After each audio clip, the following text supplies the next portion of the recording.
Dear friends, welcome back to Jharkhand RS classes. तो सबसे पहले आप सभी को मेरे तरफ से नमस्कार।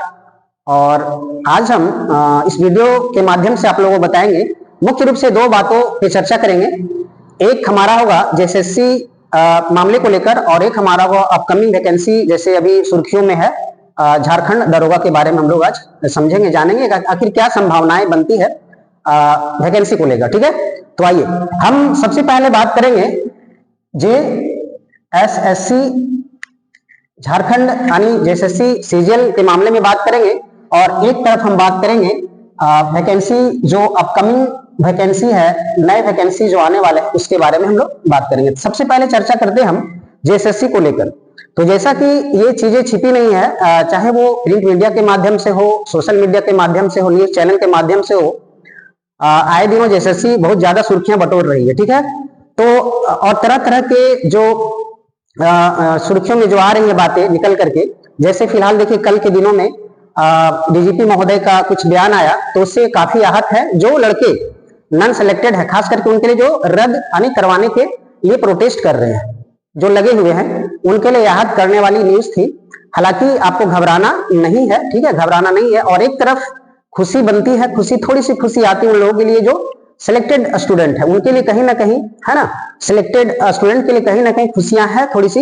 लेकिन जानना ये होगा दोनों पक्ष को, ठीक है, दोनों पक्षों को ये जानना होगा कि आखिर ये जो न्यूज फैल रहा है, जैसे एक बार और इन्हीं का बयान आया था, ये शायद दूसरी बार है। तो कहते रहते हैं लोग मीडिया में कि कोई ऑथराइज्ड जो मेंबर हैं या फिर ऑथराइज्ड जो है उसके द्वारा कोई भी मैसेज नहीं आता है, तो तब तक किसी तरह का कोई मतलब ये नहीं होना चाहिए, आहत नहीं होना चाहिए। लेकिन आए दिनों जैसे वो तो डीजीपी कहने का मतलब बहुत बड़े ऑथराइज्ड प्रशासन विभाग के पदाधिकारी हैं, तो आपको समझना चाहिए कि यदि वैसा बयान आता है तो कहीं ना कहीं बच्चे आहत होंगे ही, स्वाभाविक है, होना है, स्वाभाविक है कि होंगे ही। लेकिन आपको इससे भटकना नहीं है, आपको दुखी नहीं होना है। रीजन ये है कि अभी भी मामला हमारा एफएसएल में है, जो चीजें एफएसएल में दी गई है। अब कौन सा एफएसएल में दिया गया है ये पता तो नहीं है, पूरी तरह से जानकारी नहीं है कि हैदराबाद में है, कोलकाता में है, या फिर आपका रांची में ही झारखंड का जो जिला का है उसमें है। तो इससे घबराने वाली बात नहीं। लेकिन हाँ, इतना जरूर आपके लिए होगा कि जब तक एफएसएल का रिपोर्ट नहीं आता है तब तक आप लोग आहत ना हो, निराशावादी ना बने, ठीक है, और आप अपने तैयारी में लगे रहें। ठीक है, किसी तरह से भटकाव में आने की कोशिश ना करें। क्या होगा क्या नहीं होगा वो तो रिपोर्ट आने के बाद, आपका जो 26 मार्च का डेट जो मिला है नेक्स्ट हियरिंग का, तो उसमें तो दूध का दूध और पानी का पानी होगा। यदि नहीं होगा, किसी तरह का लीकेज का मामला नहीं होगा, तो फिर वो जो उस दिन का जो दृश्य होगा, परिदृश्य होगा, जो फैसला होगा, वो शायद जेन्युइन यानी कि जो कैंडिडेट सिलेक्टेड है उसके पक्ष में संभावनाएं ज्यादा बनती है। और यदि किसी तरह का मामला लीकेज का मामला बनता है, यदि उस तरह का रिपोर्ट आता है, तो वो फिर रद्द कराने वाले जो गैंग है, या फिर बोल सकते हैं गैंग नहीं हम बोलेंगे, मतलब जो पक्ष है, ठीक है, उसकी ओर जाता नजर आएगा। ठीक है, लेकिन अब ये भी बनता है सवाल कि आखिर यदि प्रूफ हो भी जाता है कि किसी तरह का लीकेज था भी, तो अब बात आता है कि किस लेवल का लीकेज था, उस पर क्या अपना ये हाईकोर्ट जो है क्या फैसला लेती है। ठीक है, तो ऐसा देखा गया है कि बहुत सारे जो ऐसा आपको पता है कि सुप्रीम कोर्ट और आपका जो उच्च न्यायालय है, वो जानते होंगे कि एक अभिलेख न्यायालय भी कहा जाता है। ठीक है, अभिलेख न्याय कहने का अर्थ ये है कि जितनी भी केस की सुनवाई होती है उसको एक मतलब रिपोर्ट के आधार पर, है ना, उसको एक डेटा के रूप में संग्रहित किया जाता है, रखा जाता है एक रिकॉर्ड के रूप में, है ना। पहले जो सुनवाई हुई है ना, इस टाइप के मुद्दे को लेकर के, तो कहीं ना कहीं उसका भी ख्याल रखा जाता है कि किस हद तक इसमें चीटिंग हुआ था, धांधली हुई थी, उसका भी ख्याल रखा जाता है। इस पर भी आप थोड़ा सा समझना होगा आपको इस बात को, इसमें सच्चाई है। ठीक है, सच्चाई है।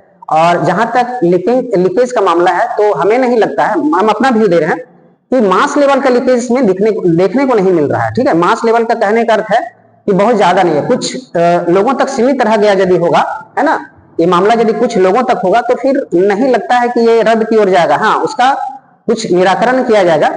जैसे जांच, अभी जांच का टाइम लंबा मिला हुआ है, जैसे 2 महीने का जांच का टाइम मिला हुआ है, तो कहीं ना कहीं सीआईडी और एसआईटी जो है वो यदि जांच कर रही होगी पूरी तरह से अपना जो डेडिकेशन है वो जांच में यदि लगाई होगी तो कहीं ना कहीं कुछ ना कुछ मामला निकल के आएगा। हालांकि अभी तक किसी तरह का कोई गिरफ्तारी हो या फिर किसी तरह का मैसेज है ना लीकेज से लेकर के अभी तक तो नहीं आई है। बाकी आपका जो बयान आया इनका डीजीपी महोदय का, अनुराग गुप्ता जी का जो बयान आया कल के दिनों में, तो उसमें यही बताया गया कि जो भी साक्ष्य जो भी पेपर में वो दिए थे फोन के जरिए, अभी जितने भी जो भी आपको लगता है कि सबूत है आपके पास तो पेश सीआईडी को दे।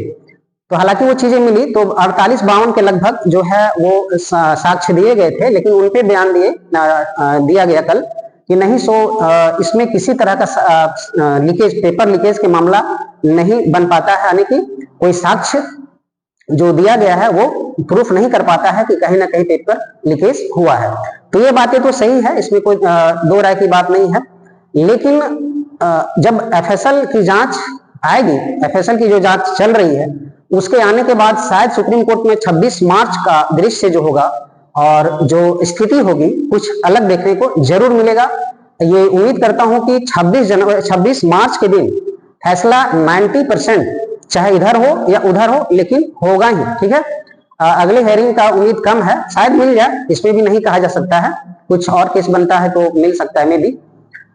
अब रही बात कि हाँ, तो जेएसएससी के बारे में और आपसे जितने भी स्टूडेंट्स हैं उससे मैं ये रिक्वेस्ट करूंगा कि आप किसी भी मैसेज से आकर आहत ना हो, ठीक है, क्योंकि जांच अभी चल रही है ना, पूरी तरह से जांच चल रही है। किसी के ये में आकर के आप गलत कदम ना उठाएं। और देखिए अभी सोच रहे थे कि नहीं सो कुछ दिनों तक तो आपका देख रहे होंगे मीडिया जो यूट्यूब में लोग अपना बयान अभी तो रुका हुआ था बहुत सारी चीजों का, लेकिन जैसे ही कल आपका न्यूज आया, ठीक है, तो न्यूज आने के बाद तुरंत अलर्ट मोड में आ गए और फिर तरह तरह का वीडियो बनना स्टार्ट हो गया। तो कहीं ना कहीं ये थोड़ा सा मतलब याहत करने वाली चीज तो है, इसमें संदेह नहीं है, तो इससे घबराना नहीं है, ठीक है, और तैयारी में लगे रहें क्योंकि अपकमिंग एग्जाम्स जितने हैं आपके वो सारे एग्जाम्स की तैयारी करें, आप मन लगाकर करें, ठीक है। जैसे मान लीजिए यहाँ आपका वैकेंसी जो अभी मोस्ट जो अपकमिंग जिसपे प्रोबेबल है, जो ज्यादा संभावनाओं में जो है वो एग्जाम, अभी एग्जाम नहीं मतलब वैकेंसी जो आने वाला है, नोटिफिकेशन जिसका आएगा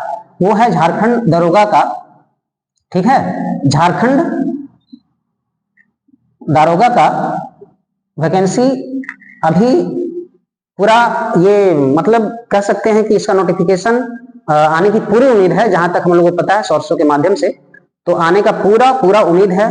झारखंड दरोगा का वैकेंसी आएगा, लगभग 1000 या 900 के पोस्ट होंगे और जो काफी आप लोगों के लिए अपॉर्चुनिटीज अवसर होगा इस वैकेंसी में, है ना। और आराम से तैयारी करें, किसी तरह का जैसे अभी आप लोग जैसे सीजीएल की तैयारी में लगे थे, है ना, ठीक उसी प्रकार ज्यादा मेहनत करने की जरूरत नहीं है, सिलेबस मिलता जुलता है ना, आराम से आप कर सकते हैं। हाँ, लेकिन मैं कहूंगा कि इस मुद्दे में ही ना पड़े, तो जब इस मुद्दे को देखते हैं जैसे सीजीएल के मुद्दे को लेकर चलेंगे तो फिर आपका तैयारी नहीं हो पाएगा, मैं क्लियर कहूंगा, ठीक है, क्योंकि इसमें फंसे रहने से नहीं होगा, ठीक है। इसमें काफी लंबा समय मिल चुका आप लोगों को, ठीक है। अब इसका क्या है क्या नहीं है वो मैंने पहले भी बताया था आपको पिछले वीडियो में।